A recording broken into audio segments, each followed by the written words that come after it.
Welcome to the Kings Beat podcast. I am James Ham, Kings Insider for ESPN 1320 and the Kings Beat. Joining me, Brendy Bear. Oh no, James.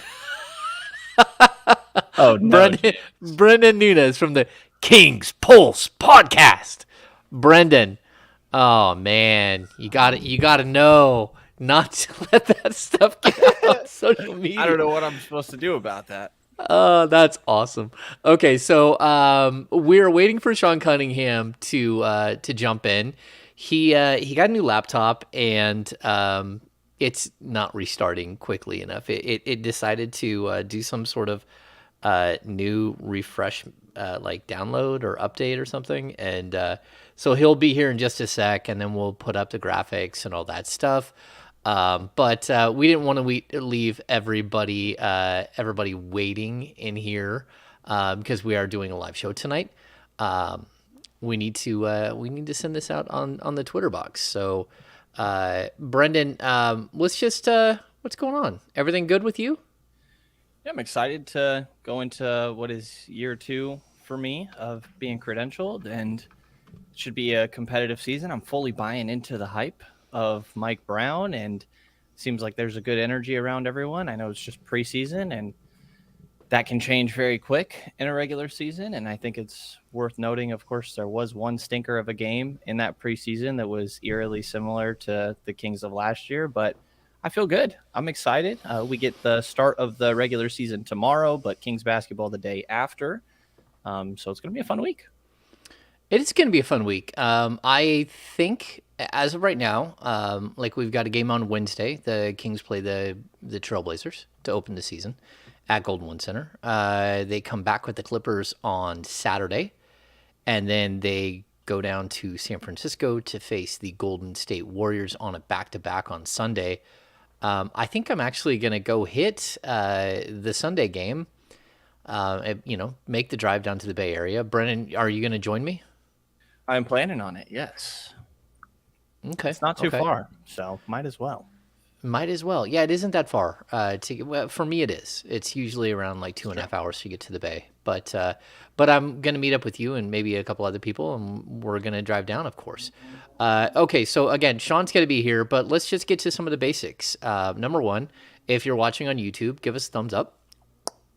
If you are a subscriber to the YouTube channel, then that's great. If you're not, then go down below and subscribe while you're watching here on YouTube. Let's see, we have all kinds of business to discuss on Thursday evening, October 20th, from 5:30 to 7:30. We have we're going to fit this into the games because it's going to be a little crazy week. But we're going to have the off the record with the Kings beat virtual happy hour part 9, which is the analyst. We're going to bring in Katie Christensen to join us, and it'll be an interesting night. I've known Katie for a long time. She's got great stories, and she's seen a lot and been through a lot as a Kings employee and a Suns employee, and back to the Kings and all kinds of other things in between. So I'm looking forward to it, and I'm definitely looking forward. Like I feel bad because like I think people know this, but in the sports industry, there aren't a lot of female faces, and Katie is one of the few in Sacramento, and it's good to have her on so we can actually get a female perspective on the happy hour. Those are, of course, off the record, and not only are they off the record, but they are for premium subscribers to the Kings Beat. So if you're not a premium subscriber to the Kings Beat, you will not get a happy hour invite. They're a lot of fun. Brennan, what do we usually have? Like 65, 75 people in the Zoom chat. You get a chance to ask questions. You get a chance to participate. Brennan, what are your takeaways from the happy hours?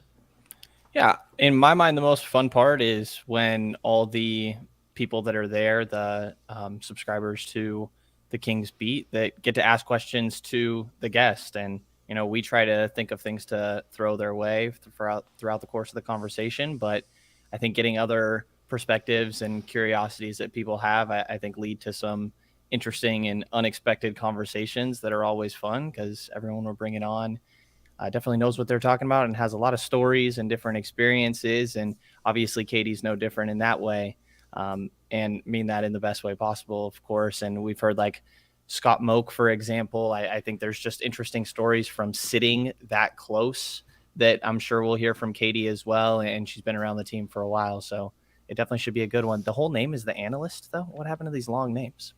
No, it's off the record with the Kings Beat virtual happy hour, Uh-huh. part 9, the analyst. Like Okay. it's usually just the last part is just short. The front part is what's long. Okay. Got it. Yeah. Sonny, you ask in the chat. We will field questions. We did this last time, and I thought it went really well. But how do you become a premium subscriber to the Kings Beat? You can go to thekingsbeat.com. It's also in the description down below, but thekingsbeat.com will help you figure out how to become a premium subscriber. It's $7 a month. It's $75 for a year, and it helps pay for gas to fuel to drive to and from my house and Lake of the Pines to the arena. Yeah. We've used a lot of gas the last 2 weeks. I feel like I've used a lot of gas, so I can only imagine what you feel like. Yeah, it's almost like you want to throw it in neutral all the time and coast down the hill, and then on the way back up the hill, yeah, it gets a little crazy. Yeah, I do. I spend a lot of. I mean, it's pretty basic. Getting down the hill and back up the hill is like I think it's 100+ miles round trip, which we've done. What, Brenden? Like 17 of the last 20 days. Yeah, feels like it. Yeah. So, let's see. Outside of the happy hour, we've got tons of stuff coming up. Again, opening night is Wednesday. That's going to be an absolute blast. We get to see this team get tested and see how they kind of look. We're trying to wait for Sean as long as possible before we really get into the meat of this discussion.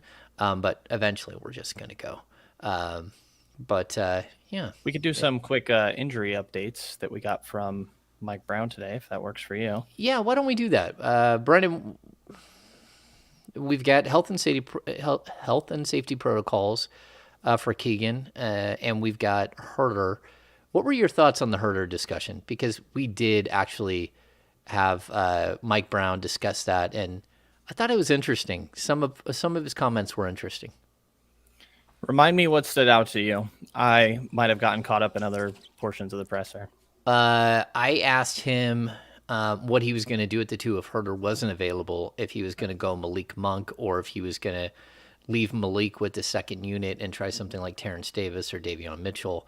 Yeah, I thought it was an intriguing, like if Huerter doesn't go and Keegan Murray doesn't go, you would really weaken your bench by moving Monk to the starting lineup, and especially with Keegan, if Keegan can't play.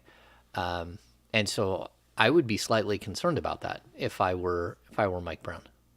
Yeah, and it's something that, I think the lineups have been interesting to me. There's only so much to take from preseason, of course, but I'm going to read into it no matter. And I kind of asked Mike Brown the other day, like, do you plan on staggering Fox and Sabonis so that way you always have one of them out there? And he said, I don't feel a need to, pretty much. Not constantly that they're going to be off the floor, but he acknowledged, like, I think that we're deep enough that we should be able to succeed as a team while both of them are sitting. And who knows how long we'll see that for. And I tried to ask him today, like, what's the importance of getting 5 players, 5 of one specific 5-man group, a lot of time together. And I think that kind of goes with your point of if Huerter's not there, because I think Huerter is part of that primary 5 with maybe one of those 5 spots kind of up in the air. And Mike Brown just said that they're kind of running the same stuff no matter who's out there. So I would think that with Huerter potentially being unavailable, if Keegan's unavailable, that the idea is that these next guys can step up into those spots. And there's a couple different options probably from Mike Brown's mind. I think I would look towards Malik Monk, but obviously the best answer here is that Kevin Huerter's just available. Yeah, I think that's the best answer. And I also don't think that it's at, like, I think Huerter, there's a good chance Huerter will be available for Wednesday. I do not think that Keegan Murray will play in the opener, but I do think that Huerter Herter's been around the team. So what happened with Herter is uh, he got fouled on a 3-point attempt in the game on Wednesday. I don't even remember who stepped underneath him. But it wasn't Josh Okogie, or was it? It was either him or was someone else, like another like Dwayne Washington, maybe. super aggressive shooting guard that like stepped underneath him on a 3-point attempt. He came down on his foot, tweaked it a little bit. He missed practice. On Thursday? On Friday they played the Lakers, where they looked really good without Herter. And then he didn't participate in FanFest. Today at practice, Herter was there. He participated in everything except for the live contact. And then when they were running up and down the court doing their wind sprints for missing free throws, which in my opinion, they need to bump that up to like, if you can't hit like 12 straight free throws and everyone needs to run again and again and again. Anyway, Herter would get down and do push-ups with Lindsey Harding every time he missed.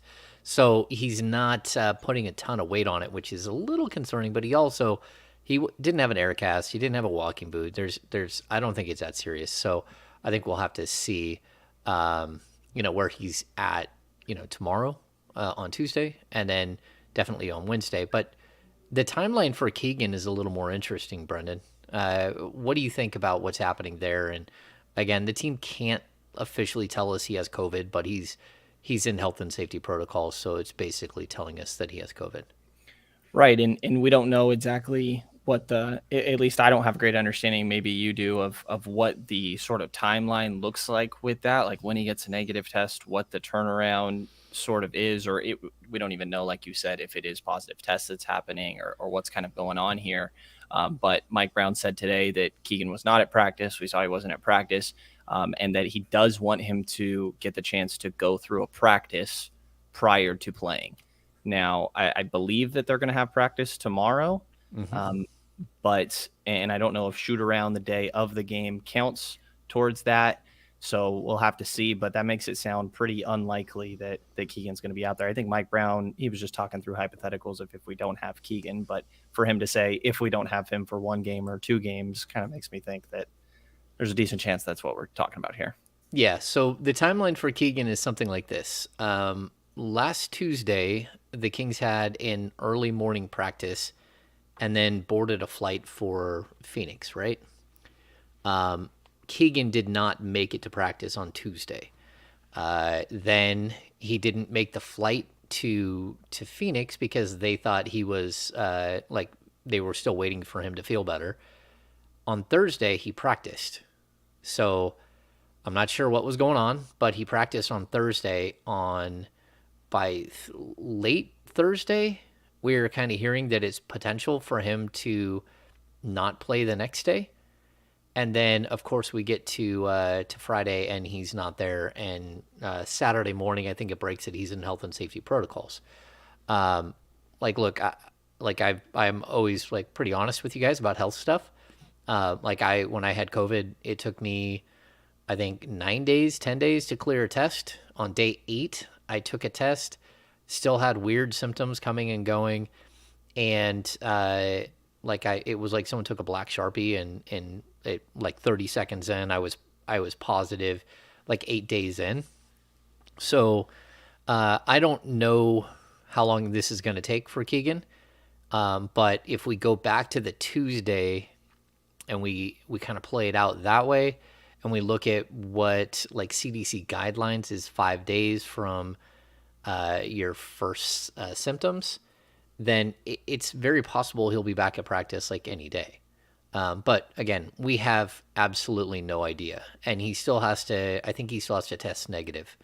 But the NBA is kind of being a little strange with the rules, and I don't think any of us have a clear idea. The only thing we do know, hey, Sean is firing it up. We're gonna add Sean to the stream. There's Sean. He goes there. Brand. We're almost there, people. We're almost there. Wrong one. Aha. Fox 40s. Sean Cunningham has arrived. Sean, how are you? He doesn't hear us. Can you hear It's us? not arrived. I hear you. Yes, sorry, I was waiting for some noise. Oh, he was just being. He was giving his deadpan. Sorry about that. What's going on, Sean? Hi, I made it. You know what it DB was? I was freaking out. Just so you know, DB Oh, was is he absolutely okay? Is he freaking doing out. all right? Yes. No. No, I think what it was is I happened to notice some YouTube comment that said that I disagree with James too much. I can't do this. So I wanted to give that person absolutely the appropriate amount of James time before I came on. So no, it's fine. I like it. I appreciate that person's comment. It's great. You know what? I'm going to say this. People like. Do I disagree with you that much? I mean, like, you don't want to hear people agree all the time. No. I'm going to say it this way, because I've had a podcast for I think this is 11 plus years, right? So me and John Santiago had a podcast forever. Me and Aaron Bruschi had a podcast forever. Me and Doug Christie had a podcast forever. And then these two excellent gentlemen have been my podcast partners here. Everyone loved like the debate between me and Bruschi all the time. People didn't so much, while they loved Doug, they didn't love that we didn't battle at all. And then, like, Sean, I think it's good that we have opposing views. Like, you don't want to hear just everyone agreeing on everything about win totals or starting lineups or, whether Rashawn Holmes is going to start at power forward. All of these things. You don't want that. You don't want like just nothing but everyone agreeing to everything. So anyway, I like. No, it's all good. I like the competition. Of course it is. I mean, it's good. It's good conversation. It's conversation. If everyone agreed with everything, like, that's boring, man. That's just terrible. This podcast can sometimes get boring. No, I'm playing. I try to keep it light and keep it fun, but also be realistic. Bring my observation. Again, dude, this is one person commenting. I just thought I'd say hi to him. That's all. He or she. I don't know. Could be a she. I'm not sure. Yeah. How are you, Brenden? Yeah. Did you watch Silence of the Lambs yet? No, yeah. All my disagreements are on what is and isn't a good movie. Right. I think your disagreements are on whether you can get through a movie or not. It's true. I don't know if Sean overheard me at practice today. I might have gotten 10 minutes into Silence of the Lambs yesterday and fell asleep. And you saw it? I turned it on and knew. Jesus Christ. Yeah, I turned it on and knew I wasn't going to make it, but I was like, maybe there's a chance. And that's no knock on the movie. It's never a knock on the movie. It's just I was tired. I went to a Sharks game and had done driving that day, and it was a long day. It's a long day, but I'm going to get to it. That's okay. I have faith in you. All right. Okay, so Sean, we've been jumping in. We're just discussing the Keegan Murray and Kevin Huerter situations. What is your take? Do you think that we're gonna see either one of those guys on opening night? I would suspect you'd probably see Kevin Huerter on opening night. I think unless Keegan Murray practices tomorrow, then you're not going to see Keegan Murray on Wednesday. I mean, Mike Brown said as much, saying that, he wants to have a practice. That's his preference under there. There's no rush. And honestly, when you go through, I don't know if I've ever had COVID, thankfully, knock on wood. But, I mean, James, I know, not to throw you under the bus, but I just discussed it. Yeah, I've had it once. Yeah, I mean, it affects everyone differently, and professional athletes usually don't get impacted terribly, but when you're still away from practice and conditioning and all that stuff, even for just a few days, it does disrupt you. It's even, someone as big as myself would look at, like, even when the most finely tuned athletes say that, I'm looking at them going, oh, that's bullshit. Come on now, you're just fine. But no, like, it really has an effect, and they've said as much. And so even if it's something that's light and you have no symptoms, they want to make sure that your wind is right, your conditioning is right, just kind of bring it back. And these trainers are going to do everything in their power to make sure that people are at their tip top 100%. So as Mike Brown said today, what difference does it make if it has to wait until Saturday or miss a game or two? Like, I know every game is very, very, very, very important, but getting Keegan Murray at his absolute best is almost more paramount. So, I'd trust that, and I don't expect to see him opening night. Yeah, I'll say this: it was like 2 or 3 weeks in, and people in the comment section were still complaining because I was breathing too heavy on the podcast and on the radio. Well, and it's like, look, like, I'm here, like, trying to provide content for you while I'm sick. So deal with it. But that's what I'm trying. Like 3 weeks in, I was still getting winded going upstairs, like that, and I'm like, oh, that's not good. Yeah, Like, and forgive me, I don't know. Can we say the thing about your son? Is that possible?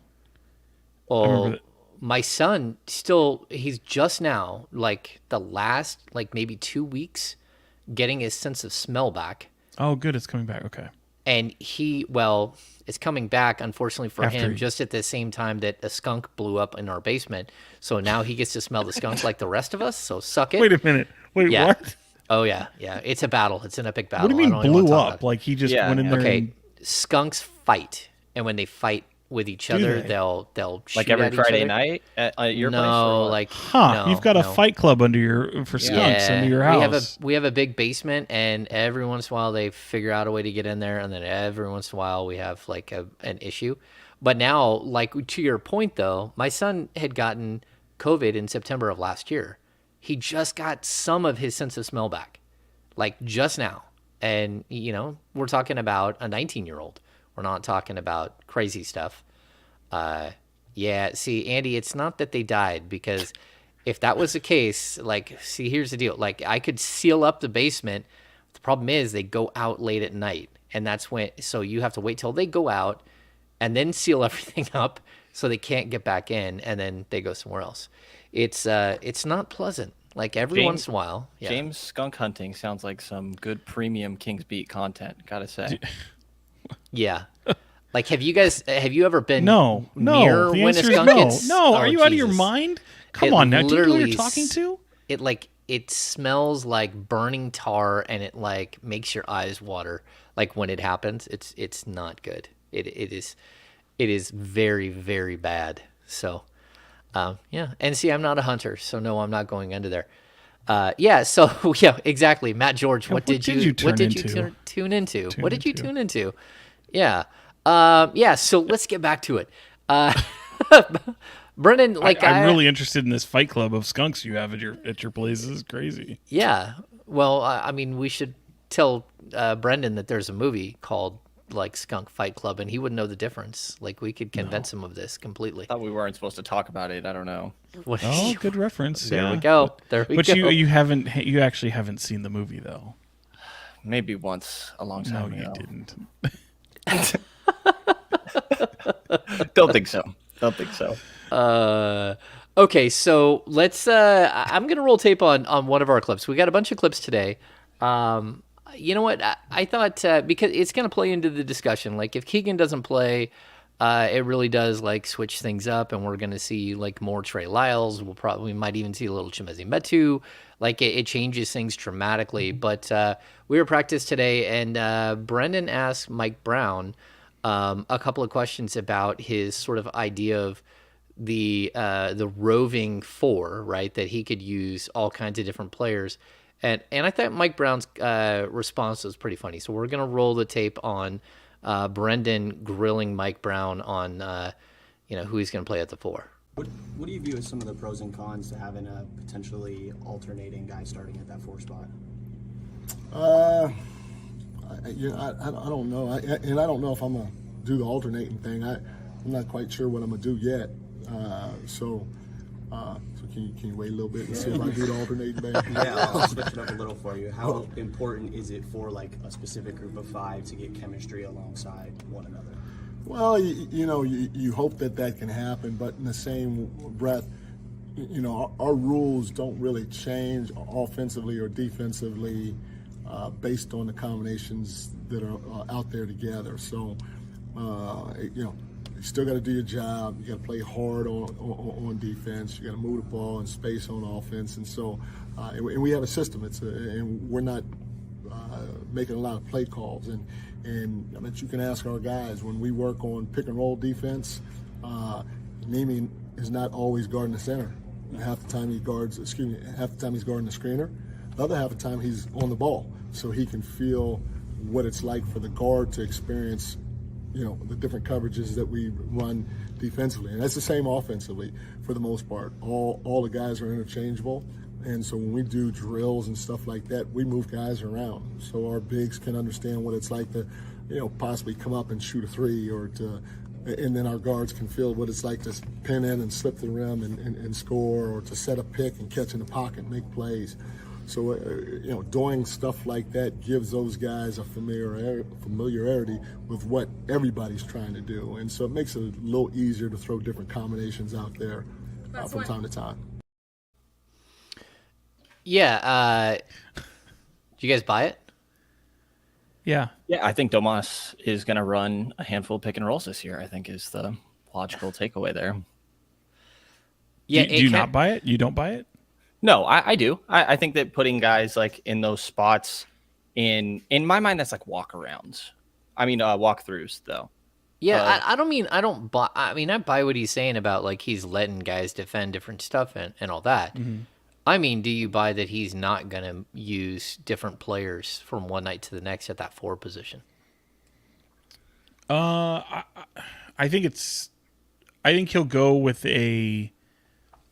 This is just speculation. My gut tells me that he would probably go with a handful of games before he changes it up a little bit, unless he sees something that's just totally egregious or totally not working or whatever. But I would think that he would probably look at a particular sample size rather than go, all right, opening night we're starting Trey Lyles, Saturday night we're starting KZ, and really just go based on matchups. Could be wrong, but something tells me that he's probably going to want to see a few game sample size of somebody and the way that rotation would look. Yeah, I took that as like he just doesn't know yet. He's not committed to the idea of rotating, kind of like Sean was laying out how that would potentially look, but he's also not committed to maybe only playing one guy there. So like I just thought that he still is really trying to figure out what is best to do with that spot. How'd you take it, James? Yeah, I think he knows. I think he's not going to tell us. I think KZ Okpala is probably going to start on opening night, and then after that, we're going to see how things go. I mean, look at the first couple of games, right? So I like the matchup of KZ with the Jeremy Grant. Yeah, Jeremy Grant. I kind of think you need a KZ Okpala when you're going up against Paul George and possibly Kawhi Leonard. I think that once you get to game 3, it'll be a little different, although like the switchability of KZ Okpala, the fact that he can, defend Wiggins, that he can defend Draymond for some stretches, maybe, but he can certainly chase Klay Thompson. Maybe he can cause some problems for Steph Curry. So a lot of those things, like I get it. It makes sense to me that he would be part of that. You at least want to try it and see how it goes, right?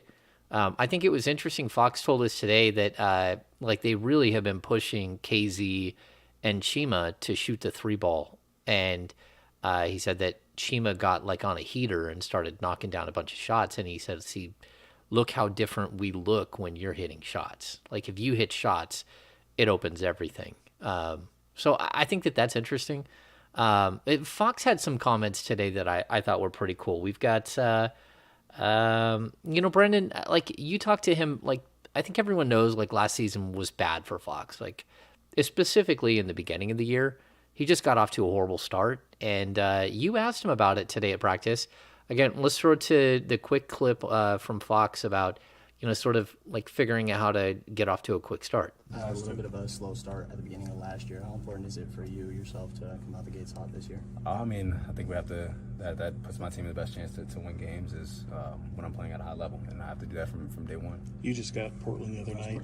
I imagine you're not expecting the same type of team, but is that to open against a team like that that's probably slated to kind of be hovering around you in the standings? Is that kind of something where you need to get out on the right track? Yeah, definitely. I mean, I don't know if we played them 3 or 4 times this year, but winning those types of games where y'all are supposed to be, neck and neck in the standings, you have to come out on top, because now if y'all do end up tying, now you playing point differential, who won this game, who won that game, and you want to win as many of those as you can, and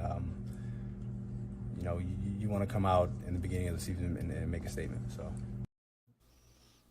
Fox seems like mentally prepared. Like everything that we've got from him so far seems like I don't know, like cool, calm, collected, and happy. Like, am I like Should reading he? him differently? No, I mean, should it be any different? Well, I mean, it wasn't last year, so Well, like yeah, I would hope yes.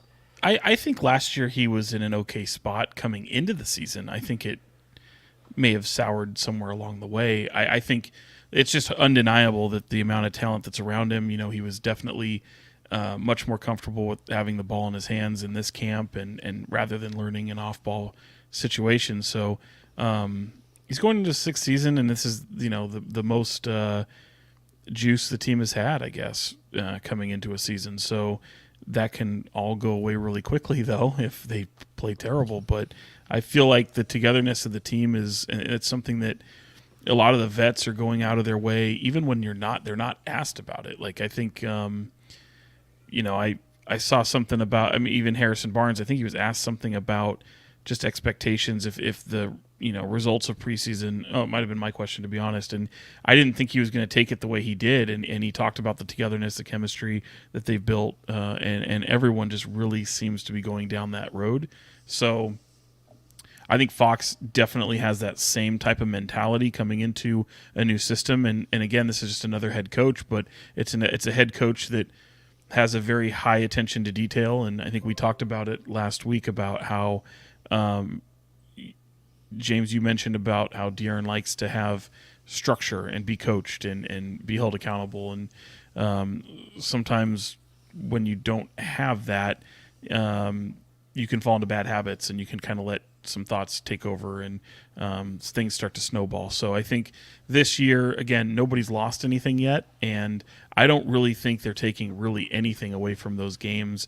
Even the ball movement, the turnovers, good and the bad. I really feel like the one thing we know there's two things that I think we know about this team right now. One, they have improved defensively, because really all they had was room to improve. I don't know how much they've improved defensively, so that remains to be seen. But two, this team is not going to have a problem scoring the basketball and putting points up on the board. That's going to be a pretty fun experiment. So even when things aren't going well, and we certainly saw that bear fruit in the preseason game in Phoenix, that game was just absolutely atrocious. They not only and forget the win. I'm not even talking about the win, but like they're still somewhat entertaining. I mean, even the bad basketball, like they're trying to push the ball, they're trying to have pace. They just missed a lot of shots. They turned the ball over, but it wasn't this slow it down offense, go ISO, play hero ball. You really saw a team trying to figure things out. Yeah, Brenden, what do you got? I mean, that we're definitely going to see a different Kings team this year, to Sean's point. Like, last year was borderline unwatchable sometimes. The effort just wasn't there often. It didn't look like guys were a cohesive unit and kind of all out there on the same page, playing for the same purpose. And I think that that's what we have so far this year when it comes to the Kings. And the energy seems good. De'Aaron specifically, as a guy that's referred to as head of the snake a lot, seems to be in good spirits from what we could tell. I think also, I mean, the opportunity of having a better coach around him, better roster as well, allows him to showcase his talents more. But I also think just himself as an individual, this is a pretty big year for him. He's going into, I believe this is year 6. He's 24 years old. I think he turns 25 in December. Mm-hmm. And I think that this is a year where, just when it comes to the narrative around him, however flawed that may be, I think it's going to be there around players. Is the all-star still possible when it comes to De'Aaron? And I think that like this is a big year when we're talking about that, of can he perform when the expectations are there and he's asked to be one of the best players on a team that's expected to at very least be in a play-in conversation. And I think that I would imagine in his shoes that he just understands this is a pretty big year for himself individually also. Yeah, I think he gets it. Like, we're watching him like grow up, which is, it's really interesting. Like, I've talked about this in the past, but watching 19-year-olds come into the NBA is like brash, and, go back to like some of his statements about like, being on Tinder, and like, why wouldn't I not swipe right on a bunch of girls, and I'm 19 years old, like, why not? Like, and he's got the spiky hair, and all of that's gone. Like now he's married. He's way more mature as a person. Like his body has changed. His face has changed. Like you seem to miss the fact that it's, yes, he's entering year 6, but he went from 19 to 25. I mean, he's growing up as Sacramento King. It's different. Yeah, I felt a little attacked there, man. You can be of age and still swipe on Tinder, my guy. Like you can be. That doesn't. Come on now. I've never Come lived. on now. No, I've never lived in the world with Tinder. Yeah, so I don't even know what you guys do there. But you understand what I'm saying, though, right? He's a young kid who coming into the league, and now he's not. He's still a young guy, but he's not that same brash teenager that he was when he was coming into the league, and it's only a matter of time before you see these guys grow up like this. But I mean, we watched it with Cousins, we've watched it with countless players, but guys who are there like in the city for like a long time, you do get to see sort of like it's really interesting. You're watching a player arc, you're watching him improve, but at the same time you're watching him grow up as people, and it's just a little different. We will match DB. Oh, DB. Sean Who got says we offered in don't the already? chat. Sean got offered in the chat $100 to take his hat off. Did I? Where'd it go? Oh, wow. Well, Wow. that's a hell of a bargain. It's I should probably the- do that. Most rare sight ever is during the national anthem when Sean has no choice but to take his hat off. Yeah, And he's well, I very could keep it respectful. on and just be a dick, but I didn't know. There are people that just won't, No, I'm not that guy, but no, I leave it on. Yeah, it's if I took it off, no one would recognize me, I guess. That's right. Hey, I'm going to play the next Fox clip because I think it plays into the general discussion that we're talking about right now. When you look at the group, you only had 3 rookies. One of them wasn't there, but when you were a rookie, there was 5 of you guys. There was 4 the year before. How nice is it to have like a more mature team walking into this season with guys who know their roles and know who they are? It's great because those are kind of things that you don't have to, really think about or talk about. We don't have an old team by any means, but we have guys who've been around, who kind of know, the ins and outs of the league, and they know what they're asked to do. And, everyone's bought in and everyone's accepted that role. This is year 6 for you. Just what do you want for yourself and for your team this year, and how excited are you about this particular group? I think obviously it's always, getting over that hump, especially for me being the only guy that's been here that long. Some guys have been in the playoffs, have guys who won championships, we have coaches who won championships. But for me personally, who has been here, it's definitely to, get over that hump and break that curse. Yeah, what do you guys think about the just the maturity level of the team? Like most of the guys on the team are second contracts, a couple of third contracts, a couple of young guys, but even the young guys kind of feel comfortable with who they are and what they do. Maybe 1 or 2 you don't completely, but they also probably won't play that much. So, but the core seems stronger. Yeah, I think so. I mean, I think you have a good point with the age difference. And then also I like Darren pointing out, like you just did, that they have a different maturity level, it seems, but also they're not exactly like an old team. I think they're kind of middle in the pack when it comes to age, maybe even a little bit on the younger end, but have guys that, like you said, are in second contracts, or the young guys. If you look at their last 2 draft picks of Davion Mitchell, Keegan Murray, I mean, those are like just the ultimate professionals who are mature beyond their like NBA experience, I think, when it comes to basketball. And then Mike Brown to be the guy at the top of that, and the leader of that group as well. And I think just making it clear what everybody's role is helps with the not maturity process, but just feeling good about what your spot is on that team. I think when it's clearly defined to you what your role is, and that's something that Mike Brown has talked about a lot, that it's easier to be in a good headspace when you know what to expect on a night-to-night basis, at least vaguely. Yeah, absolutely. I don't think it's, I mean, I guess you could call it maturity. I just feel like there's a basketball IQ that comes with this.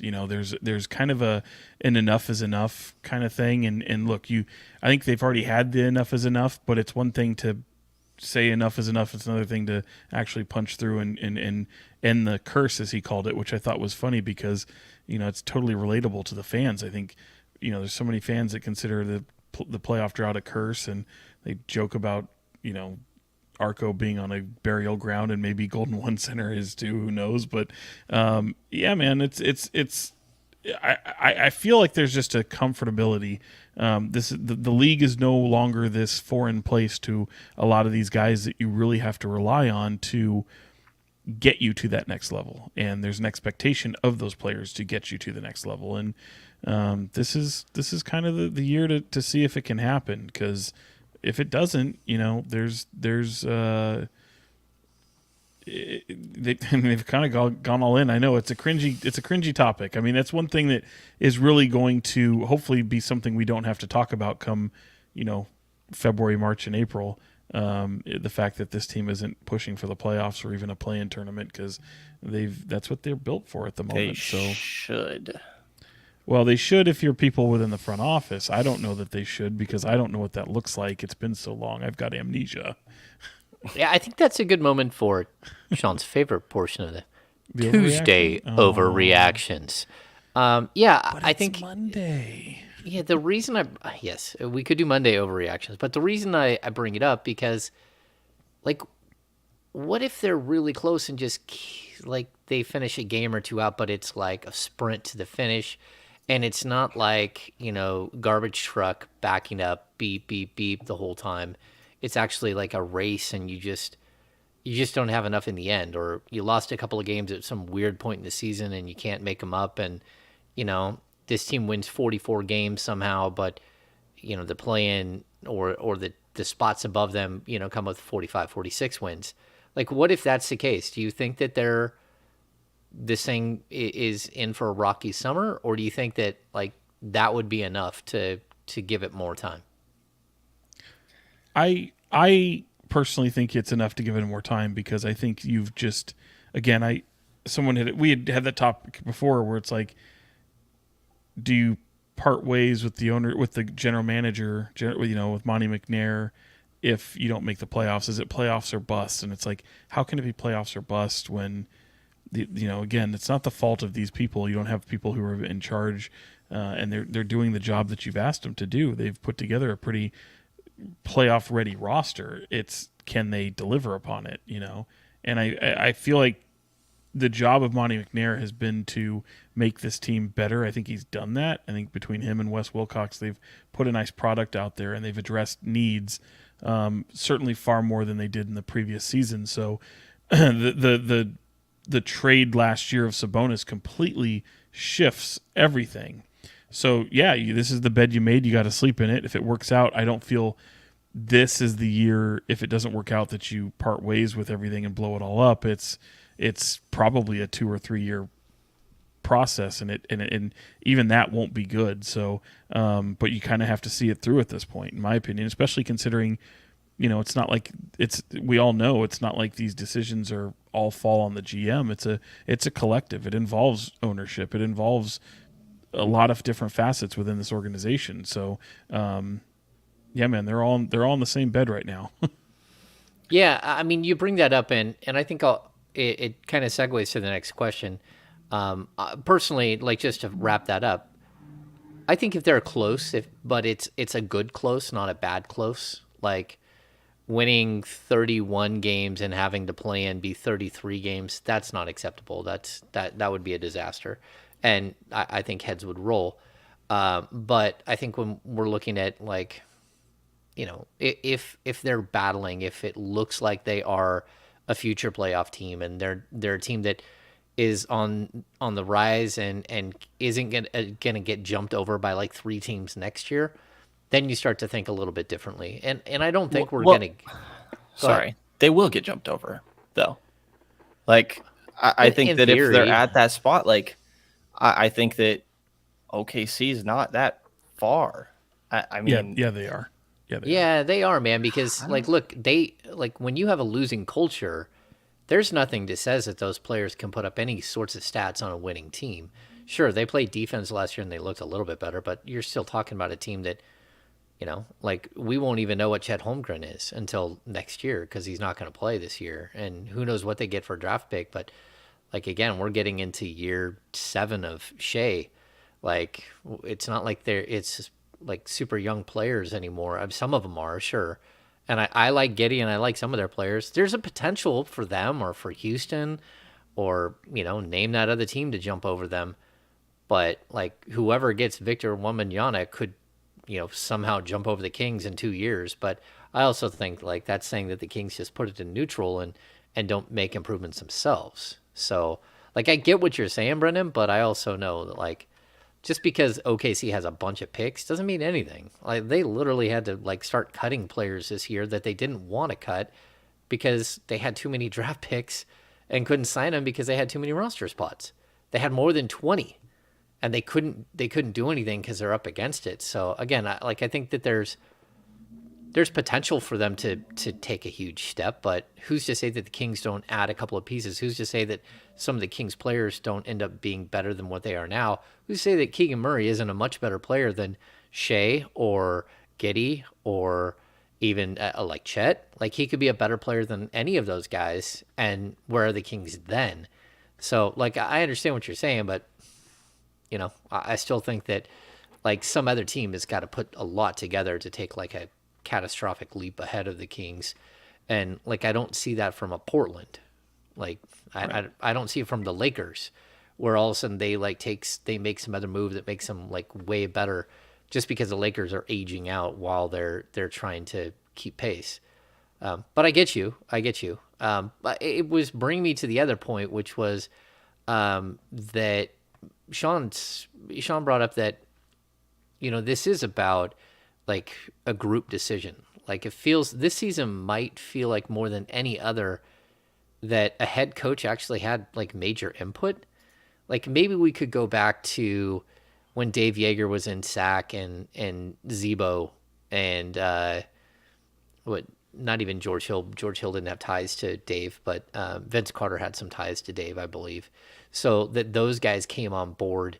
So maybe we could go to that point. But this is one season where, like, a lot of Mike Brown's people got brought in the door. And whether they made the team or not, it was still felt like he had a major input on guys like KZ Okpala, Chima Moneke, but also Matthew Dellavedova, Quinn Cook, Kent Bazemore. I mean, that's a lot of people we're already talking about that were brought into a 20-man camp with the potential to make the team. And, so I do believe that there is this sort of connection between the front office and the coaching staff, and they are making decisions together. And so, I mean, at some point, I think that's a good thing. Yeah, I think all of Mike Brown's words are kind of being backed, and it's still early, but the idea of, like, wanting to make a really healthy, competitive environment that brings the best out of everyone. I think we've seen Mike Brown talked about in his intro presser, like, having horizontal and vertical trust among everyone, and talking about, the players on his roster, obviously the other people in his coaching staff, but also the general manager in the front office. He talked about ownership as well. And he mentioned ownership again. I want to say after that Lakers game in post game, he talked about Vivek being willing to pay and open up the checkbook a little bit. And I think that is just backing Mike Brown's idea of wanting a competitive training camp. He was also really giving a lot of love to Matthew Dellavedova after last post game, not because maybe he's going to play often or anything, but that he sets a tone in training camp, which I think very much fits the mold of Mike Brown. And I just think that so far what we've seen, it's very early. There's a lot of, it's not just words, like, we're seeing the changes in my mind. Sean? No, I see it. I mean, he's again, this is I think it's good for people to hear that. I don't like to pat ourselves on the back, but, like, you learn a lot about what you're to expect, and I'm not trying to, like, inflate our egos and say how genius we are, but, like, We are awesome. You are not. We are ridiculously handsome. You are ugly. Go ahead, Sean. I got us. Yeah, I mean, man, like, We have 3 boats. You do not. Yeah, I exactly. definitely don't. Jeez. I do have a forever invite on said boats, though. Yeah. Brendan came up. We had Brendy Bear up. God, I I'm did sorry, it what drop was it that? again, James? did it No, again. no, no, What was no, that? no. I It was did nothing. it again. I think I might need to write that one down. Hold on. What was that one? I honestly didn't hear it. Maybe the chat needs to help me out. What did he just I'll say? text you. I'll text you on that. Oh, I like this. Okay. Oh, Brenden, you knew we were gonna mess with you. Yeah. I held out hope that it wasn't seen. That's what you get for talking about the boats. Fair enough. Bear. Fair enough. I don't think I like that actually. I'm glad. I am glad. On second thought, no, I'm not gonna. I definitely won't be calling you that. I appreciate it. No, My I mean, no, favorite man. nickname, real Go quick, ahead. is Doug Christie Yeah. calling James hamster all the time. That is one of my Or sandwich favorites. or ham sandwich. Or my favorite thing is flipping off Deuce today. That was fantastic. It was great while he's running. yes. It was fantastic. That's awesome. So what was I saying? Where were we going? Oh yeah. No, I just like we know that Mike Brown is all about structure, system, cohesiveness, having everything across the board, and it's what I kept calling him. Like everything I had known about Mike Brown, people I've talked to about him, people who played for him, it's OCD on steroids. And I remember asking him in that interview, and he wears it like a badge of honor, as he should. And I think we're getting a much more tamed down version of that. But even still, that's the most structure you've seen since a Dave Yeager training camp or even coaching system. And I'd say this one even trumps that because there is so much attention to detail, and they have a bigger staff here than what Yeager had at that point. I think that they have a purposeful staff. It's not like a staff that's thrown together that, okay, this person has my back, these are people I know. That does exist, but everyone is so handpicked for a specific reason. Everything is so purposeful, and I hope I'm articulating that the right way, because like it's not just this person is A, B, and C. It's like A through F. Like so many things are the boxes that each individual person on that staff checks, and it's all been premeditated. And he's essentially got, I'll say, nearly everything he needs here in Sacramento to take over this this team, and he's very well positioned to, if I'll give you an example. Like Luke Walton came in to Sacramento and wanted Brian Shaw immediately, and could not have Brian Shaw. Couldn't have Brian Shaw because Brian Shaw was going to cost too much money. He had a certain amount of money that he needed to be paid, and the Kings just weren't going to do it. And it was obviously different regime at that time. But Mike Brown, for the most part, has everybody he wanted, and they're here in Sacramento. So even with players where people who thought that the likes of KZ Okpala or Chima Moneke would not be sticking around, and if anything, they'd be pushing some of the people on this team. And here we are, man. Like, they're both on the team. You can see the automatic impact. They fit well with someone like Sabonis, who, with the ball movement and addressing areas of need, it's all premeditated. So, yeah, man, I feel like everything that Mike Brown is setting out to do makes complete sense. It's detailed, and he's following through with that. And I think he's going to be a type of coach that will be easy to kind of second guess at times. And I think fans are going to have an up and down relationship with him, but so far so good. They haven't lost, and things are everyone's excited right now. Everyone's excited to see good basketball return to the capital city. Yeah, I'm going to say that the Dave Yeager era, like, he wanted to be focused on things like what Mike Brown is, on attention to detail, but he had, like, it goes back to the discussion earlier about, like, having immature players.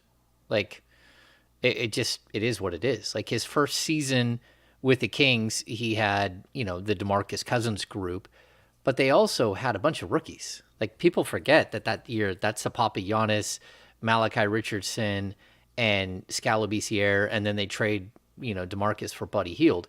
So in year two, like, he's got 9 players who are first and second year players, and it's impossible to teach when that's what you're dealing with, because it's one thing if it's trying to bring along 2 or 3 players who may or may not play, may have a major role, but more likely they're going to be at the end of the bench and they're going to be learning. But when 75% of your roster doesn't know what they're doing at all as basketball players, as NBA players, like that's a huge problem. And so that's why I think like this will be easier for Mike Brown. Like he has the pieces in place, because even the pieces that they're bringing that are kind of fit into what I'm talking about, these, immature players that haven't been in the league. And I don't mean immature as in they're just like reckless and out of control, but like if you circle the three players that you kind of don't know who and what they are, it's KZ Okpala, it's Chima Moneki, and it's Metu, right? Well, those are already Mike Brown's guys. He already spent a ton of time with them in Team Nigeria. They already have a base of what to expect from him. So he's walking in with like even his like risky players aren't really that risky because he knows them. And he has some sort of rapport with them and some sort of understanding who and what they are and how he can use them effectively, where like that's not at all what Dave Yeager had. I mean, he had a 24-year-old rookie who's actually like 26 in Buddy Hield, but that's a whole nother story. It's like there's not one of these guys that kind of like does some of the stuff that Buddy does, if that makes sense. Why do you guys think that, to go back a tiny bit, that like Brian Shaw wasn't able to be brought on? Whose decision is that? Is that because of a change of management when it comes to front office? Or to me, that's a ownership decision, and ownerships remain the same, obviously. It's not so much ownership as it was more of a front office decision, and the amount of money that they would have had to pay him to bring him in that he was going to demand. It's part of a larger simple. Plus conversation. Luke Walton was also kind of strapped with some coaches that the front office was very much influential in the staff that he was building. Yeah, got it. So the difference now is the Mike change Brown in front office as well. He has carte the blanche. difference is Mike Brown has absolute freedom to hire whoever he wants. I kind of feel like Mike Brown has a checkbook that has like 12 checks in it that are already pre-signed by Vivek Ranadive. That like really like we're seeing what he's been able to do with his staff. That's not something that they've allowed to happen. Then again, like I don't know what Jordy Fernandez got paid. I don't know what Jay Triano got paid. But I certainly do know that like those guys fit, where Luke hired a bunch of guys that he didn't know. And that was just a huge mistake. Like there's a balancing act there, Brenden. It's a really good discussion, but there is a balancing act between trying to bring, some coaches that have like potential. I don't even want to know. Yeah. Sorry. Yeah. That has like potential to like be a head coach. And so you're kind of bringing along a coach with you that you want to build up, but then having like a bunch of familiarity. Like Dave Yeager's staff was like really a bunch of guys that he coached with in the minor leagues, and they were all friends, and that was fine. But he didn't really have like a riser on the staff. George Karl's staff was nothing but like a bunch of George Karl like guys that he brought from one place to the next. So I think this one is different. And in fairness, that's the way it's supposed to be. You want to have people you're comfortable with, but you also have to know that, like Mike Brown has connections to every person on his staff. That's not going to be exclusive to just those other those coaches. That happens everywhere. But it's the amount of it's knowing exactly what role you want each person to play, and not really deviating from that. So obviously he inherits somebody like Lindsey Harding and Bobby Jackson. Well, Bobby Jackson obviously partnered with Stockton Kings, but even Doug Christie, right?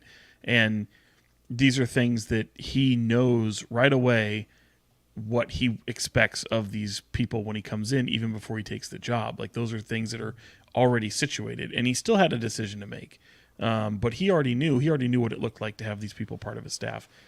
Without boring the hell out of people here, it's just, this just shows you what kind of person that he is, how the attention to detail, and knowing that he's going somewhere that they're going to give him absolute power to not only influence the roster, but set up the gym, the structure, everything the way he wants it, with all the while having that synergy between the front office and coaching staff. Now, that can always fracture at some point.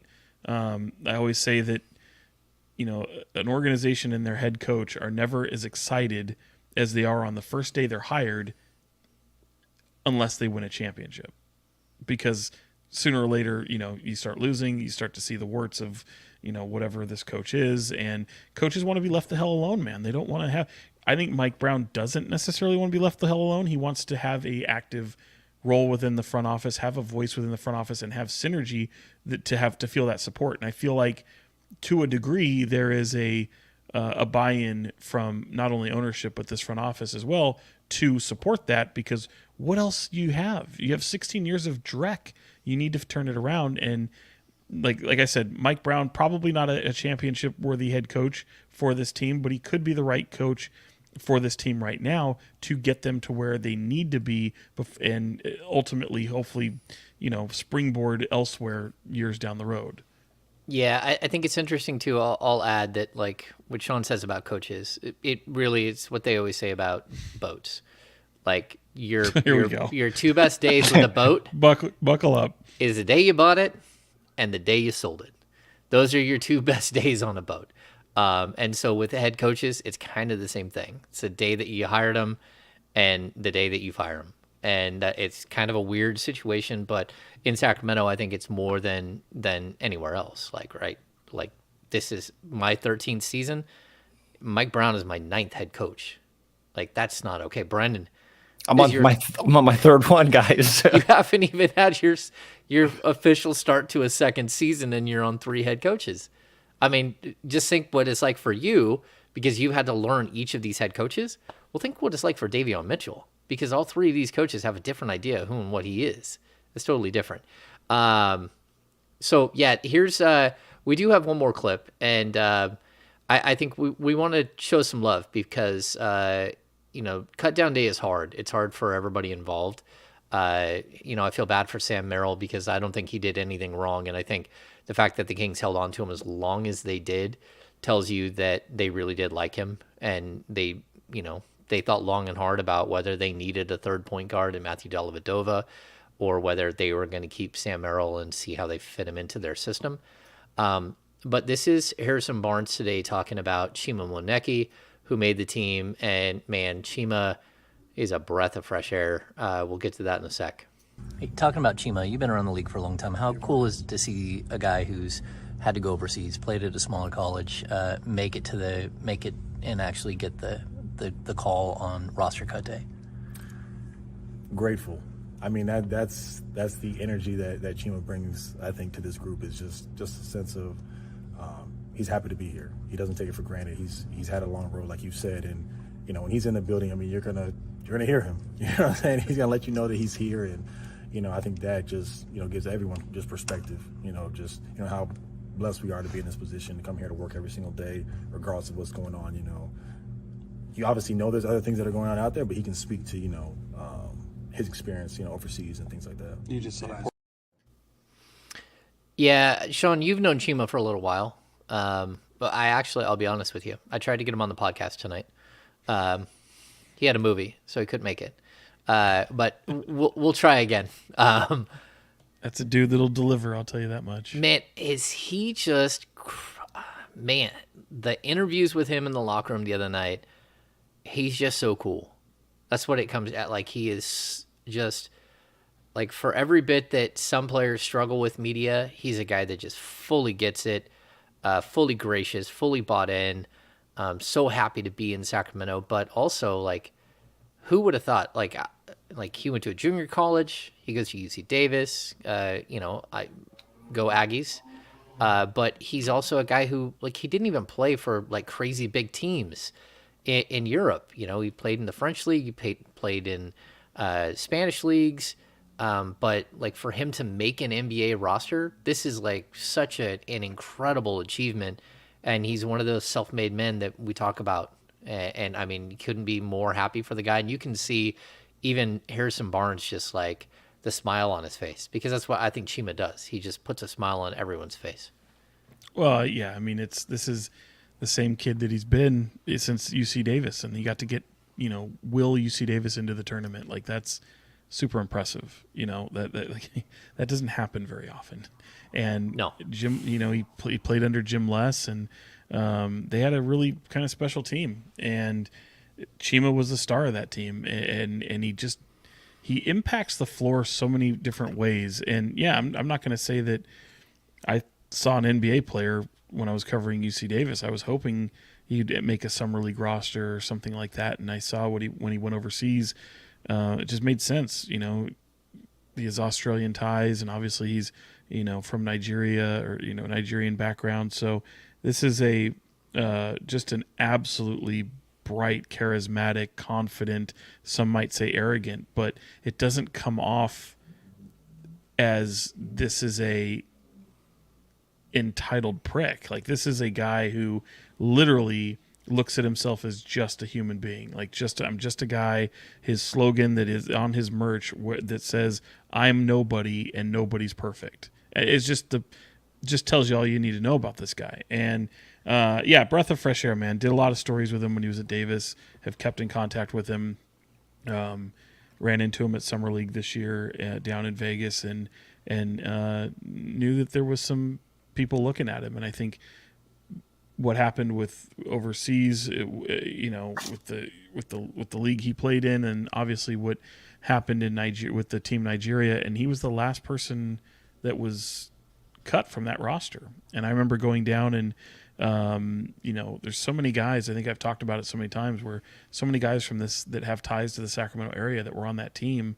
And, knowing Gabe Vincent the way I do, and being able to spend some time with the Nigerian team before they went off to the Olympics. And this is right after they took down the U.S. in that exhibition in Vegas. And that was the biggest accomplishment those guys had to date. So just really cool, man. Just really cool to see him. He's a fresh face. I'm rooting for him. I really hope that he sticks around, because as you guys have seen, not only is he fun, he's just an absolute pleasure to talk to. Fans are going to love him. And he talked about how, he wants to be a fan favorite. He just literally loves giving people what they want. And, but he also has a belief that he belongs.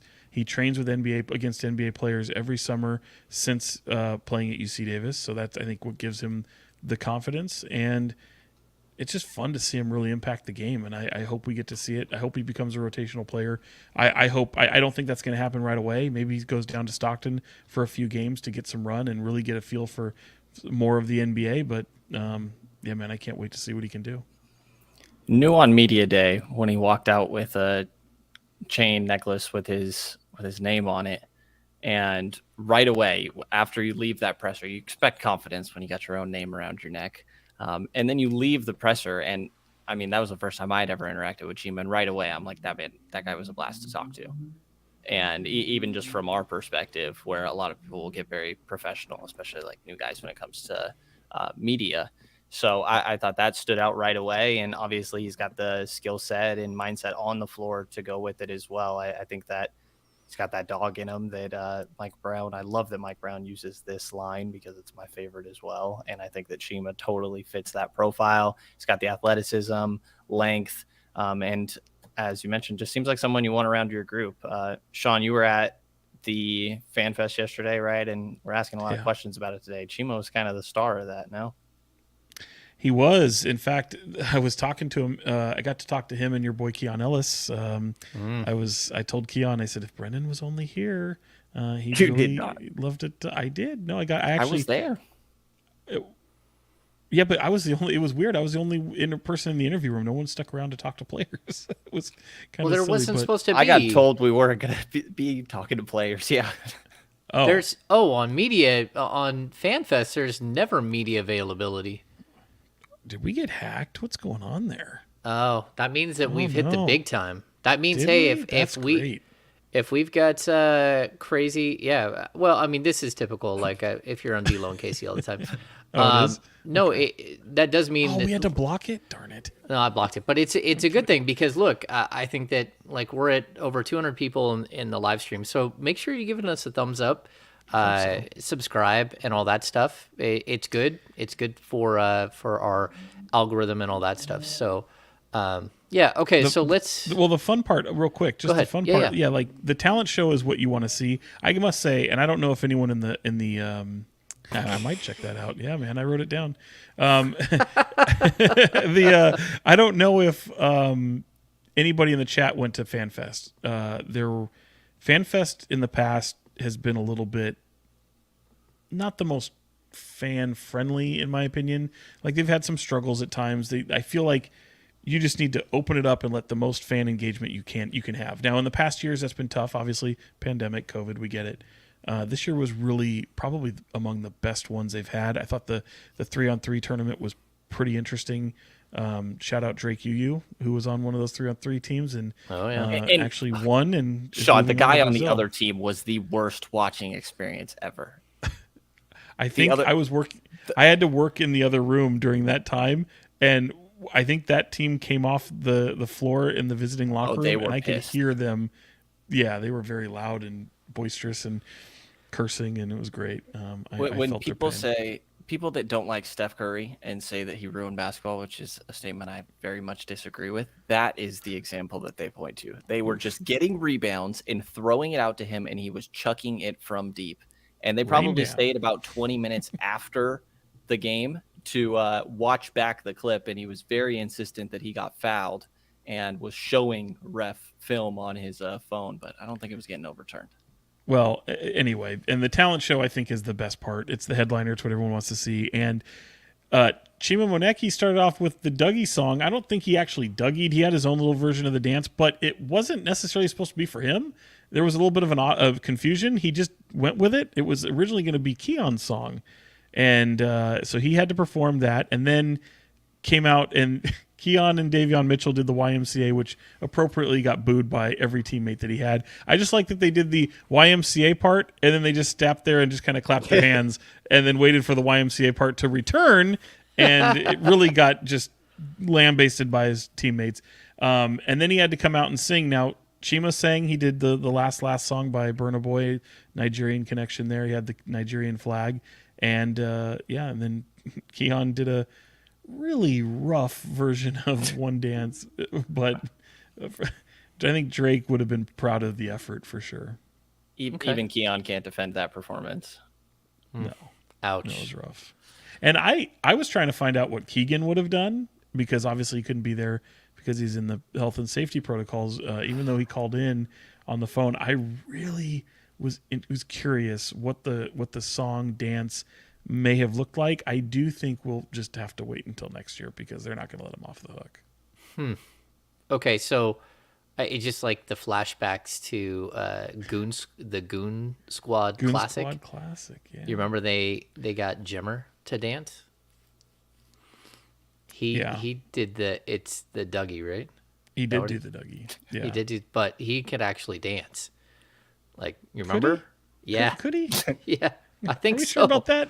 Yeah, I'm pretty sure the Jimmer could dance. Did you see Jimmer is going to try out for the 2024 Olympics, the 3-on-3 tournament? I wish him all the best. Yeah, man. To get that money. That's crazy. And the gold. Bring home the gold. Okay, so let's get to it. The business of basketball. Okay. Sean's going to hate me. Oh, but no, we'll start I don't with hate you. Brenden. We'll start with Brenden. I need some predictions.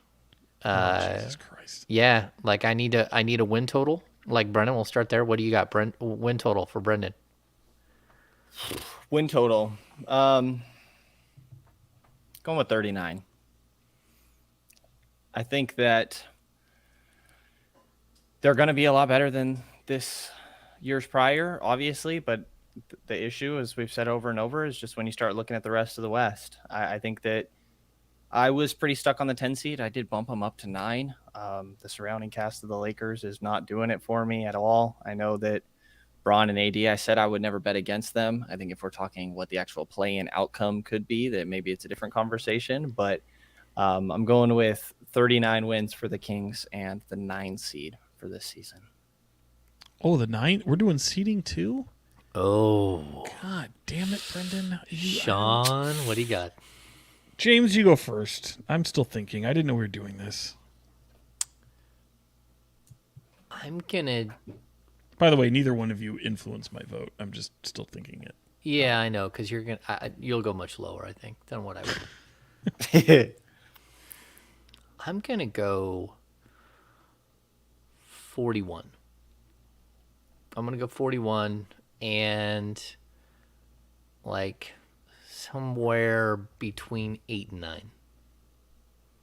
I'm not convinced at some of these teams around them. I'm not even convinced that, like, I'm not super excited like about New Orleans like a lot of people are.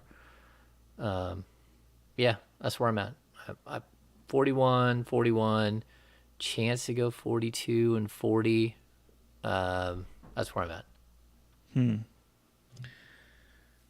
I mean, I feel like I should just pick the middle number there because you went 39 and he went 41, and You just said you weren't influenced by our answers. What is this? I know, I know. That's a good point. No, but not until I heard that part. I actually thought one of you were going to go like 45, just under 50. I honestly thought one of you might do that. Brenden, you and I are actually really, really similar. I think I'm going to take the under just because I'm so beaten down. So just in the event they stay low, I can go, aha, I told you so, which I really don't care about. I honestly, I hope I'm wrong. I really do. I've really landed on 38 a lot over the past few weeks. I still don't feel like I know this team. I know that might sound crazy. I really don't. I think I like the fact that they look like a pretty durable team for the most part. Like, there's not a lot of nicks and cuts or injuries that they've experienced throughout camp. Things look to be trending the right way right now. The games have been pretty rough, and I don't think we have a good enough sample size there. I still think there's a lot of mystery that surrounds it, but I think at best this team can be a 500 basketball team. I really do, and that'd be the best news that this team has gotten in 16 years or more. So, yeah, I think I'm going to go 38.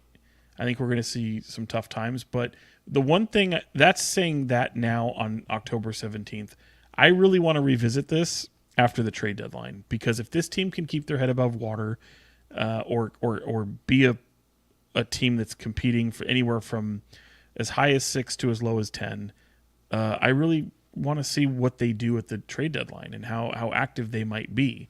If this thing goes south, I think we know what that looks like, but I really want to see what this team could be after February.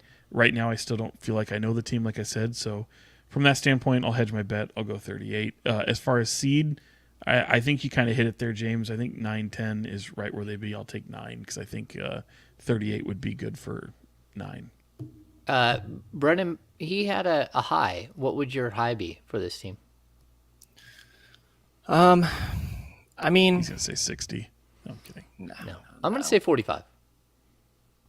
Like, I don't believe they'll win 45, but I think that's like the ceiling.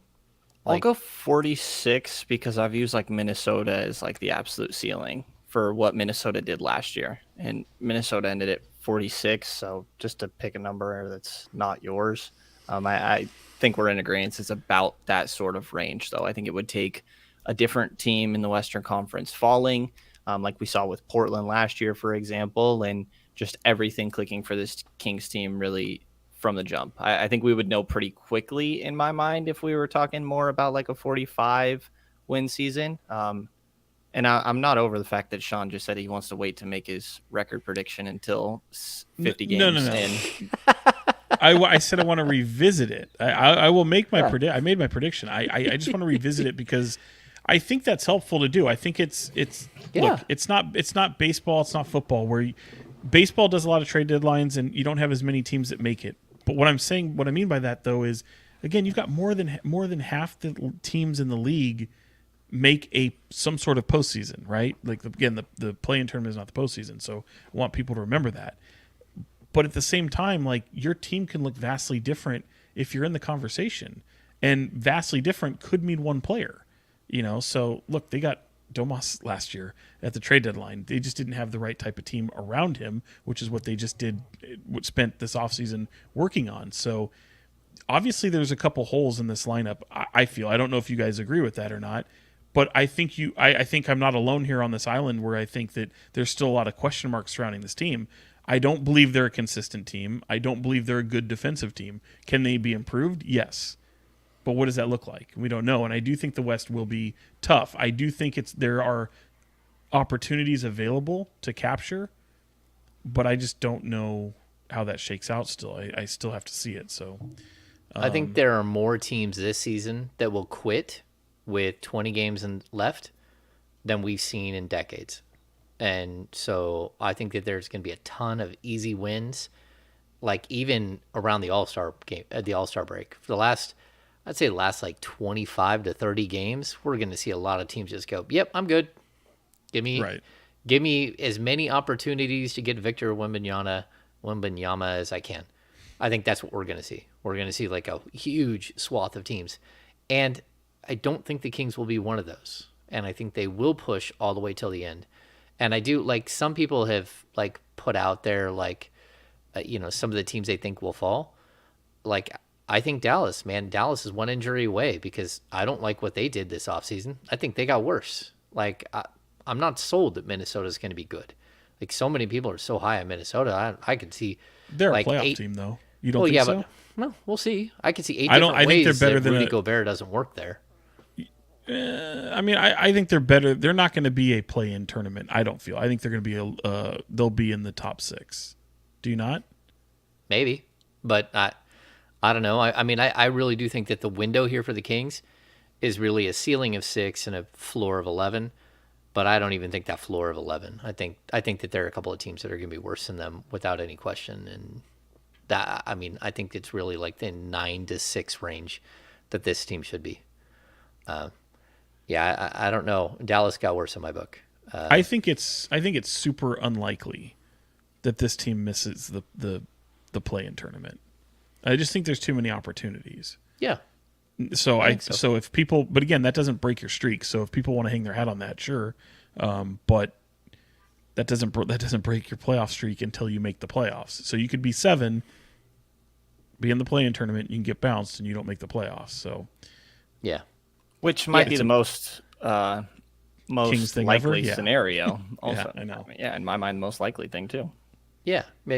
So I just look at like Dallas is a team that, like, how did Dallas get worse? They lost their second leading scorer. They lost Brunson, and sure, they're getting Hardaway back, but I'm not that super impressed. Christian Wood.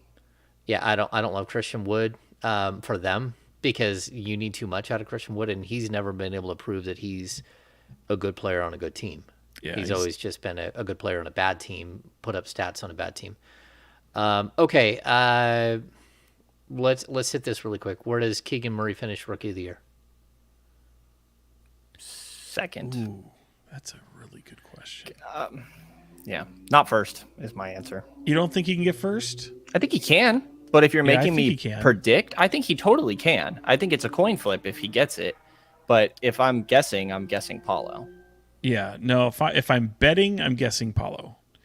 Keegan should probably fall top 3. Second is Keon Ellis. Unless somebody just comes out of nowhere that you're just not expecting. Like, I don't think Jaden Ivey's going to be that guy. Obviously, there's no Chet Holmgren. Mathurin could be really good. I don't see Jabari. Jabari's injured. Jabari, I just don't think they're going to be relevant enough. Like, I think Paolo can add some wins to Orlando. I know that sounds crazy. I just don't see that happening with Houston. Again, I don't think Orlando's going to be this great team, but I think that they can win. I think they can win. I think the East is just far too deep, and they just won't be relevant. But I think they can add a little bit more wins than they thought. But yeah, I think Paolo Banchero's my money right there. Yeah, I'm going to say Keegan wins it. That's my prediction. I think he'll be in a battle with Paolo, but the Kings will be a better team than Orlando, and I think that gives them the nod. That's just my personal feeling. I do like what Orlando's building, though. After Rookie of the Year for Keegan, what's the most likely award that the Kings could take home? I think they can get an All-Star. I don't know if that's Do going to you? count here. Who? Are you out of your? No. Yes, No, they I don't can. think so. No, I They think can. they can. Who? No, I think they can. Either one of Fox or Domas. Yeah, I think either one. I mean, look, if the Kings are in it at the All-Star break and, Fox is averaging 25 points a game and 7 assists, I mean, look, the West lost 3 All-Stars. Like, okay, so they lost Donovan, they lost DeJounte, and they lost one more. I can't remember who it is. Yeah, Dame Lillard's back. Yeah, and Paul George and Kawhi Leonard. Klay Thompson's back. I mean, he was back last year, but he's really back this year. LeBron Yeah. won't be hurt as much. Hopefully We'll not. see. Is Chris Paul still an All-Star this year? We'll see. Like, If he I gets don't know. voted. If he gets voted. I don't know that he gets... Yeah, maybe he gets voted. I don't Well, he know. was last year, though. I mean, so, like, look, I think that there's potential there. They also... Yeah, I mean, they're also being rewarded for the finals appearance. And Yeah, I don't know who else said this, but let me see if I can. Yeah, I mean, this is a good one. Like if the Kings, if they can get 6... yeah, if the Kings, well, I'd say 6, 7, 8. If they're in I the don't playoffs, think. I don't think 7. No, I don't think 7 and 8 is not playoffs, James. It's not. Don't forget. Well, it can be playoffs, though. Like, But it's not though. If you win the play-in tournament, but you won't know that. You have to You have to have your votes in before playoffs. So that's. I think if he gets 6, he's got a really good shot. I did like someone brought up Malik Monk as 6th man of the year. Yeah. Maybe. I think that's actually a really. I think of all the ones we've talked about that outside of Keegan, because I think I really feel like it's going to be 50-50 with Banchero and Keegan. I just think what gives Banchero the edge is he's going to be a primary scoring option, and he's going to get a lot of time, and he's going to start right away. yeah, It's going to be a volume production versus efficiency debate. Right. Yeah. And I think Sacramento will win similar to, probably more than Orlando will. I think this is a possibility too. Do you? I don't know. Yeah, I mean, he's got to hunt shots. Like what I've seen so far, we need to see more. We need to see more shots from him. Talking about Kevin Huerter, most improved for the audio Yeah. crowd. Oh yeah, sorry, yeah, Kevin Huerter, most improved. Somebody asked. Okay, so here's what we're gonna do. We're gonna round this out with let's put you on the clock. We'll do like 8 or 9 minutes of questions from the crowd. I'll start with somebody asked up here. Is KZ Okpala 6'8"?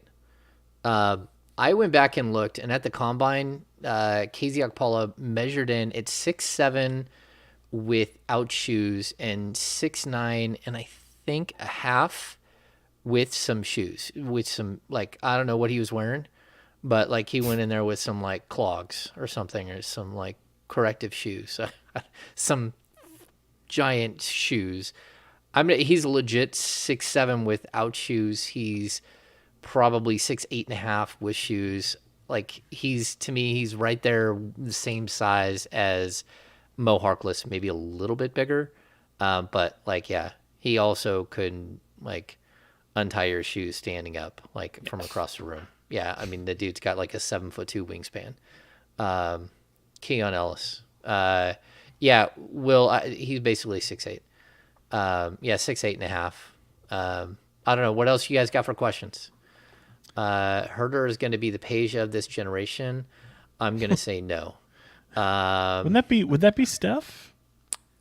But he healed. No. No, I would say Chris Middleton. How about Stop. that? For Peja? Chris Middleton can't shoot like Peja. He can shoot it, man. He's a great He shooter. can't shoot like Peja. Well, no, that's true. That's true. That's what he's talking about. No one's saying, "Hey, I want to see Yes. that 6'10" Euro that can rebound really well and move the ball and score a little bit." No, he's talking Yeah. about shooting that shit. That's crazy. Yeah, I'm not sure. I've got a factor cap 1 while we wait yeah, for let's do it. questions to What do you flow It's got? not in. your time, Brendan. It's the people's time. We're looking at No. the. Fact or cap? Go ahead. Oh, look at that. Keegan Murray, factor cap. Keegan Murray will start at least 50% of the games he plays. That's a fact. Check. Yes. I'm saying I fact think- also. I think he'll start more than 50% of the Kings games overall, regardless of games played. You think more than? Yes, I think he'll start more than 41 times this season. I think he'll start 50 to 60 I mean, games. I would. I've said that. Like I would, but I understand. You kind of see what they're doing, and they haven't done it. So, and it doesn't feel like it's trending that way either. So, yeah, I guess I'll say no. I'll say no. Oh, okay. Again, I would, but I just I don't know. I don't feel like they want to do that. Okay, here's We from all- Alex Garcia. Let's hit that one. Sabonis will average 20 points a game. Well, sorry, Brennan, what do you think? We all think Keegan's closing games, though, right? Yeah, That's he's not gonna really a have question. he's gonna No, have bulk we'll see. minutes. He will. Yeah. Yeah. He gives you the best chance to win. I mean, that's Right. that's the end of the day. Alex Garcia in the chat says factor cap Sabonis will average 20 plus. Sean, I hope he gets 20. I want to see he. Yeah, it should be fact. He absolutely. I want to see Domas score 20. Brennan. He's only done it once, right? We talked about that. He's only done it once. Yes. I'm going with Cap. I've been on the other side of Sean's debate a little bit. I think that he's up near 7 assists per game, which is a really high marker for bigs. I think it's right around where Jokic was actually floating last year, which is a crazy high bar. But I think the Sacramento's just is going to run most of their offense through him. He almost, I don't know. I mean, we didn't realize because the stats were down. He almost got a triple double in that final preseason game. Yeah, he did. 10, 9, and 12. Yeah. Stats weren't working though. Yeah. So They came. I did look 2 days later. I mean, they finally went back and rescored it. I was surprised that Fox had 21. You got more factor caps? I do not. I don't know if the chat does. Sabonis, I'm going to say he's going to come in under. But it won't be by much. I think like 19 and a half. Yeah, I think that's because I don't think he cares. He doesn't care about the number. No, he doesn't. That's the funny part. He doesn't. He'd rather see his teammates flourish, and he almost has a demeanor of you shouldn't need me to score. This is what I bring. I think you can bring a cowbell to the game. I saw JY asked the question about bringing a cowbell to the game, and they're all over the place. You know, I've heard someone that asked Keegan too. loves the cowbells, which is not Oh, that's surprising. awesome. There's also, I don't know if you saw, we were waiting to get in, then we got to see a peek at the some of the stuff that they'll do during the game, and a lot of them are guys ringing cowbells, and they put it up on the board to encourage the fans to do so. And it's clear that some of these people have never seen a cowbell in their life and don't really know how to do that. That's awesome. Go ahead, Brendan. What do you got? I had never seen a cowbell. At games, and that's it. Really? Yeah, I've never encountered a cowbell In the wild. on a farm or anywhere like that, but I've only known them from Kings games. I knew what it was reading, books and seeing it in, I don't know, illustrations, but yeah, Kings games are the first time I ever encountered an actual physical cowbell. SNL was my first. I've never seen Cooper- one on a cow, but I definitely I played in a really good marching band when I was young, and there's the percussion section has a cowbell. It's not just Will Ferrell, and No, I love that sketch. Blue It's so Oyster, great. Blue Oyster Cult. Yeah, that's a Don't great ruin- skit. Don't ruin it for us, Gene. Okay, Cooper so Davis wanted to know if we're in a fantasy league, or any of you, do you guys play fantasy basketball? Because I don't. I did. I drafted used to. yesterday. Oh, what do you got? Did you draft Keon I Ellis? didn't get any Kings. No, he's on the.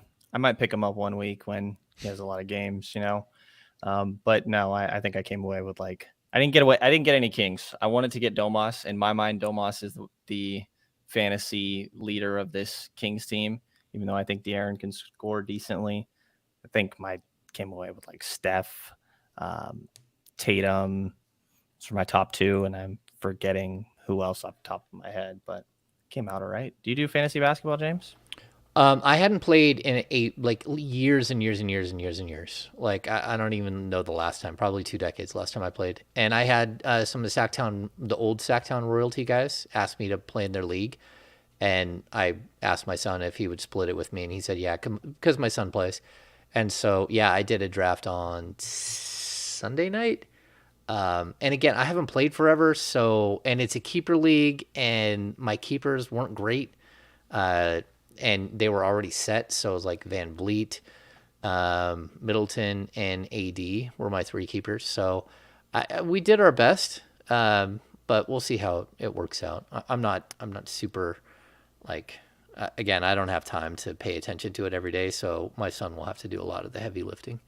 But fantasy football, I've been playing. Yeah, legendary. You since the beginning of time, buddy. That's what you've been. That's how long you've been doing it.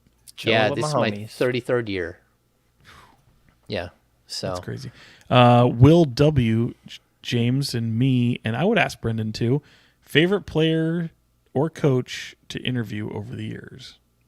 Who's been your favorite interview over the years? You guys want to guess my answer? Keon Ellis. We get No, it, it's Brenden. Tyrese. No, come on. Yeah, there you go. Oh well, okay. Those are more fun for us. I don't know. Sean, you go ahead.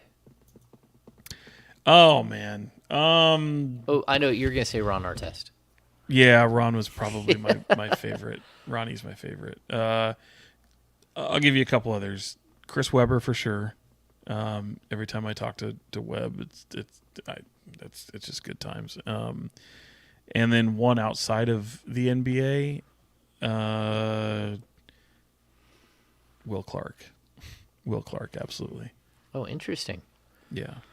Okay. Let's see. I'm gonna say, like, if I have to choose a player outside of Sacramento, like on a different team. They said your favorite, so you know. Yeah. So, like, my favorite, like, anytime the San Antonio Spurs were in town, I was in heaven. Like, Manu Ginobili is one of the best interviews ever. All of them were great. Even Tim Duncan, who's super quiet, still an incredible interview. Kevin Love is one of my favorite visiting players because he doesn't wait around. I mean, he doesn't mess around. He just sits there and goes, okay, I'm ready. Like, you guys are here. Come on in. Let's do this thing and get out of here. So he's literally just sitting there in his uniform waiting to do the interview and postgame. My two least favorites that are the flip side of that. Didn't ask, but go ahead. James Harden and Dwight Howard used to wait until they expired the entire media session time, came out like the last 3 minutes out of the shower area, and then they would talk at the same time, so you couldn't get both of them when they were together in Houston. So as far as Kings... Again, didn't ask, but here we go. No, Fire you said away. like my favorite players. Like I thought you were going to do interview. a least favorite Kings. No. I would say one of my favorites is DeMarcus because you never had any idea where it was going to go. I don't know. Like DeMarcus, like Tyrese is such an incredible interview. He's great. I love to hang out with Costa and just talk, not interview. Costa is one of the worst interviews ever, which he knows. He does it intentionally. He does it on purpose, yeah. He speaks in nothing but cliches, and I it's count hilarious. them and I laugh at them and don't use them. Bogdanovich was always a great interview because he was totally straightforward and honest. And Rudy Gay. Rudy Gay is one of my favorite interviews because he's funny and always like kind of straightforward and like straight shooter. Yeah, I think that would be like my group. You know, we've had a lot of questions about trades in this chat, and I just feel like it's so early on. There's no real target. One, there's not really. I think you could, circle a couple guys you think could be traded, but what's the point? They haven't played a game yet, so I think you just look at the contract situations, and there's guys that are on expirings and guys that don't really make a whole lot and might be able to factor in and help another team, but. What if this team is competitive and a winning team, then some of that goes away. And, I think you have scenarios that are built out. So I think it's really impossible to, I don't know if you guys differ on that. Do you guys have any other thing to add on things when it comes to trades? Yeah, I mean, last year there was so many obvious potential trade candidates, and I don't think we have that this year. I mean, there are the guys in Utah that are left. So like Jordan Clarkson and Mike Conley Jr., but again, they're not trade candidates for the Kings, I don't think. So I'm not sure. Like, I don't think that we got to wait until things go wrong with a couple of teams and we start seeing like the murmurs that something big is out there. And then like, I think all bets are off. I think the Kings are going to be aggressive if there is a way for them to improve themselves, get younger, get extended contract. And like, you know what? Someone brought up, I think it plays into, but go ahead, Brenden. You go ahead. I was just going to say that when I think of trades or I mean, trades aren't at the top of my mind, but when I hear that, the first thing I think of is just what's going to happen with HB this year, expiring and been on the block a lot. So I don't know, just something to monitor throughout the course of the year, but not something I'm keeping tabs on exactly from opening night on Wednesday or anything. Yeah, that's actually in the chat over here. There was that question earlier about if the Kings trade, like if they lose Harrison Barnes, do they have any salary cap space? And just a quick glance, the Kings are at like 107 million in guaranteed contracts for next season without Terrence Davis, Alex Len, Delvedova, Trey Lyles, Chimezi Metu, but that would include Chima and KZ and Keon and Nemias and De'Aaron, Sabonis, Huerter, Rashawn, Monk, Keegan, Davion. So that's a pretty large number of players. Just 1, 2, 3, 4, 5, 6, 7, 8, 9 players under contract, and they're at like 107 million. The salary cap is going up again next year. What is it this year? 123, and it goes up to 132. And that 132 is kind of a fluctuating 132. It could go up higher than that. So that could leave the Kings, if they don't retain Harrison Barnes, with upwards of 20-something million in salary cap space. But that doesn't really matter, because if you can't get anyone to join your team, and it doesn't matter how much money you have under the cap. And I don't think that they can find a player, just to be honest with you, that's better than Harrison Barnes in free agency, if that makes sense. I think there's like restricted guys that maybe you could overpay. Yeah, or just feel like that they have another jump to make. Like I think that it's PJ Washington, like Grant Williams is somebody that, I don't know. Again, I think that's probably worse than HB, but I think the way that maybe or Cameron Johnson, I don't think that he came to an extension today. Like he's still restricted though. Yeah. Yeah. I think that that's where there's intriguing names to me, but still they're probably worse than HB. Yeah. Brenden, when are you going live next? People want to know. After this, believe it or not. Oh, are you really? I told you I was going to rewatch preseason games before I watched Silence of the Lambs, and I swear to God, that's happening. You are unbelievable. Christopher wanted to know from each one of us if you could ask one player from any era the most personal question you could never tell anybody the answer to, who is it? Paul Pierce, did you shit yourself? All I got. And that's going to do it for this edition of the Kings Beat podcast. That was awesome. I would have gone. I'm going Dennis Rodman, and I'm not going to say what the question is because I got too. How many can of them, you can't do no because there's so many, dude. Just his dating history. I mean, I would love Korea. to. What's up with Kim Jong Un? Like, come on, man. Like, there's a lot of stuff to unpack there, and I'd look at him as if he had 3 heads on his shoulders. He kind of does already. I mean, this dude is. Just one of the most unique, interesting people that ever. interview. Yeah. I don't think he'll tell you about Kim Jong. No, I know. Yeah. Well, Dennis would. Dennis would. I don't know. I've known Doug forever, and Doug. I know. Like Doug don't want you. He won't discuss it. Like we had this discussion on a long car ride, like multiple times. He's like, dude, I'm not gonna talk about it because like somehow people hear whatever. Like I'm never saying a word about what happened in that situation. And I'm like, oof, like that good, eh? Also, I'm 41.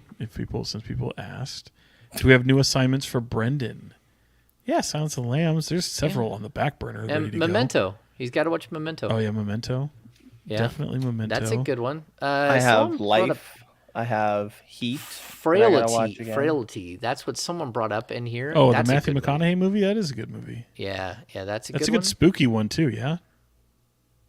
Is it? I remember it being kind of spooky. A long time. Yeah. Anyway, I think I got all the questions. I was like running through them. If I missed some, I'm sorry. Do the Kings have cap space if Harrison Barnes signs elsewhere next season? Does that give them more? I just answered that. Yeah, you got that one. I wasn't paying attention.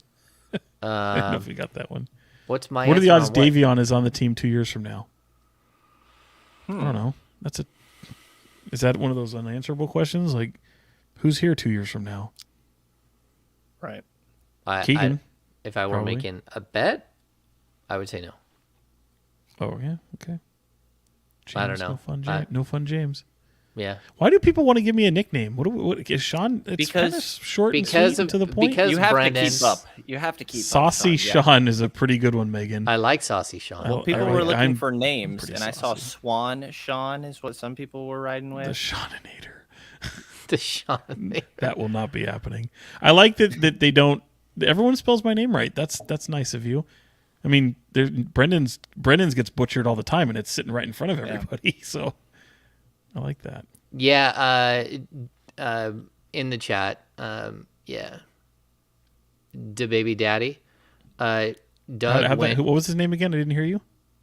It's Da baby daddy. There it is. Thank you. Yeah. Yeah. Da baby daddy.